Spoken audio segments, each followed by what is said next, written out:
আসসালামু আলাইকুম। আমি মোহাম্মদ আলী নিঝুম ফ্রম অথরিটি ডিজিটাল।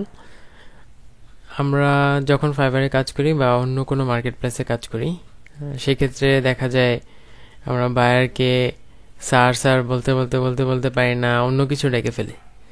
তো এইসব ক্ষেত্রে একটু আবেগকে মেনটেন করতে হবে। সেটা হলো, বায়ারও আপনার মতো জাস্ট একটা মানুষ, সেও সার্ভিস খুঁজতে আসছে, আপনি তাকে সার্ভিস দিবেন। সেই ক্ষেত্রে এত স্যার স্যার বলার দরকার নাই, কারণ সেই ক্ষেত্রে আপনার স্ট্যাটাসটা যে তার লেভেলে না, সেটা খুব স্পষ্টভাবে সে বুঝে যাবে। আর সেই সেম টাইমে সে আরেকটা সেলারের সাথে যখন কনভারসেশন করতেছে, ওই সেলারটা যখন তাকে ওইভাবে পার্টনার হিসেবে বা বিজনেসে তাকে হেল্প করতেছে এই হিসেবে অ্যাপ্রোচ করবে, তখন দেখবেন যে সে ইজিলি জবটা পেয়ে যাবে। কারণ আপনি যখন বেশি তুলু তুলু করবেন, তখন দেখা যাবে যে ক্লায়েন্ট ভাববে যে আপনি কাজটা অ্যাকচুয়ালি পারেন না। আপনি যদি স্ট্রেট ফরওয়ার্ড প্রফেশনালি কনভারসেশন করেন, তাহলে দেখবেন যে ক্লায়েন্ট পটে গেছে। তো এইটাই। আরও ফানি এক্সাম্পল দেওয়া যায়, দিলাম না, ব্যাপারটাকে একটু প্রফেশনালি রাখি। তো আপনি কি ডাকবেন, যেহেতু স্যার ডাকবেন না, রাখতে পারেন মেট, ডাকতে পারেন MAT। মেট মানে হলো সঙ্গী বা বন্ধু টাইপেরই। তারপর ফ্রেন্ডও ডাকতে পারেন, ব্রাদার ডাকতে পারেন, ব্রো ডাকতে পারেন, বা নাম ধরে রাখতে পারেন। তাদের দেশে নাম ধরে ডাকলে অপমান হয় না, যেটা বাংলাদেশে কাউন্ট করা হয় অপমান হিসেবে। তো আপনি যেহেতু ইংলিশেই কনভারসেশন করতেছেন, এখানে তো আর আপনি আপনি বলার দরকার নাই। এখানে ইউ মানেই আপনি, ইউ মানেই তুমি, তো আপনি তুমি হিসেবেই ইউ বলেন। আর বায়ারকে বেশি তেল মারার দরকার নেই, একদম স্ট্রেট ফরওয়ার্ডভাবে বলবেন। আর তার সাথে এইভাবে কনভারসেশন করবেন যে আপনার প্রজেক্টটা পাইলে যা কথা, না পাইলে তা কথা। কারণ এখানে একটা জিনিস দেখেন, বায়ার আপনাকে নক দেওয়ার আগেও আপনার কাছে অর্ডারটা ছিল না, বায়ার চলে গেলেও আপনার কাছে অর্ডারটা থাকবে না, তাই না? এখানে তো আপনার লসের কিছু নেই। আপনি অর্ডারটা পাইলে আপনি বেটার গেইন করলেন কিছু, কিন্তু না পাইলে কিন্তু আপনার লস নাই। তো এই ক্ষেত্রে আপনার প্রফেশনালি অ্যাপ্রোচ নিতে হবে, আর সেই ক্ষেত্রে আপনার আরও অর্ডারটা পাওয়ার চান্স আরও বেড়ে যাবে। আপনি স্যার স্যার বললে আরও কমে যায়। তো স্যার বলবেন না। আর স্যার কখন বলে? যখন দুষ্টামি করে, লাইক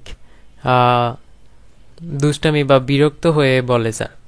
কীভাবে? যেমন ধরেন, সে আমাকে বারবার কোশ্চেন করতেছে, বারবার সেম জিনিস জিজ্ঞেস করতেছে, বারবার কনফার্ম হতে যাচ্ছে, তখন আমি বলবো yes sir, that's the only thing, or you are correct. এইভাবে আমি বলবো, মানে একদম ওকেশনালি স্যার বলবো। লাইক সে একটা ভালো একটা রিভিউ দিল, থ্যাংক ইউ স্যার। তো সেই ক্ষেত্রে আমি তাকে সম্মান জানাইতেছি। ওই পার্টিকুলার ক্ষেত্রে আমি সবসময় যদি স্যার স্যার বলি, তাহলে তো আর হলো না। যেমন যেই রিক্সাওয়ালা আপনাকে বেশি স্যার স্যার বলবে, বা যেই শপ ওনার বা শপ ম্যানেজার আপনাকে বেশি স্যার স্যার বলবে, আপনি তখন বুঝে যান যে না, এখানে ঘাপলা আছে, ও আমাকে ম্যানিপুলেট করতে চাইতেছে। তো একটু প্রফেশনালি বলেন, স্ট্রেট ফরওয়ার্ড বলেন, আপনার সার্ভিসটা ক্লিয়ার রাখেন, আপনার বাজেটটা বা একদম বটম লাইনটা ক্লিয়ার রাখেন।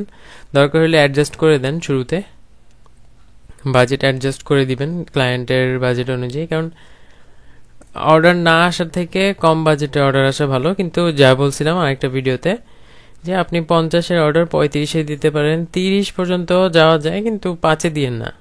5-এ ওকে বুঝাবেন ফার্স্টে যে এটা 5-এর মধ্যে এতটুকুই সম্ভব, এতটুকুই তোমার হবে।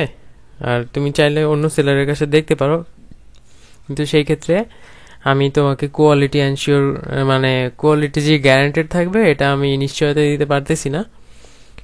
তো দেখো ট্রাই করে, আর যদি এই বাজেটের মধ্যে পেয়ে যাও, তাহলে কাইন্ডলি আমাকে ওই সেলারের আইডিটা ইনফর্ম করো, তাহলে আমিও হয়তো ওকে আমার সার্ভিসের জন্য ইউজ করব।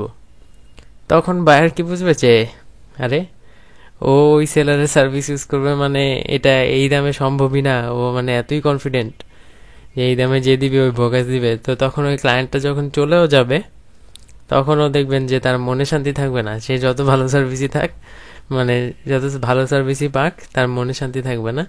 ভাববে যে না, আপনার কাছে হয়তো একটু ডিফারেন্ট পাইতো।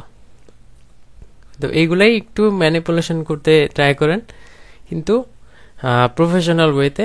স্যার স্যার বলে না, ভাই বলতে পারেন, ব্রাদার বলতে পারেন, ফ্রেন্ড বলতে পারেন, সঙ্গী বলতে পারেন, পার্টনার বলতে পারেন, অন্য যাই বলেন স্যার বলেন না, কারণ তারাও জাস্ট আমাদের মতোই রেগুলার মানুষ।